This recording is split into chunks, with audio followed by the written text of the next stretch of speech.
Saudara, kasus siswa SMP Atirah yang tewas akibat terjatuh dari lantai 8 gedung sekolah kini masih berlanjut. Orang tua korban mendatangi Polda Sulawesi Selatan untuk meminta kasus dibuka kembali. Keluarga korban berharap polisi kembali membuka kasus tewasnya siswa SMP yang terjatuh dari lantai 8 gedung sekolah. Meski beberapa waktu lalu Polrestabes Makassar telah menutup kasus ini karena korban dianggap bunuh diri. Menurut keluarga, korban meninggal tidak wajar. Selain itu, keluarga korban juga akan melakukan somasi ke pihak sekolah karena lalai.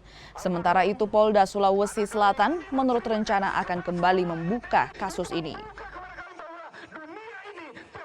Ada gelar perkara khusus dan rekonstruksi ulang.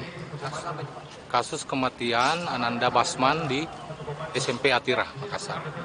Nah, tetapi selama 2 minggu ini belum ada kejelasan dan belum ada info dari pihak Polda apakah akan melakukan gelar perkara khusus atau rekonstruksi ulang.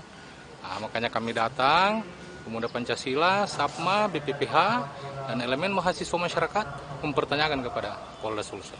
Nah, jadi tadi kami sudah ketemu dengan Pak Dirkrimum mengatakan bahwa hari Senin akan diadakan gelar perkara khusus untuk kasus yang telah ditutup oleh Polrestabes Makassar.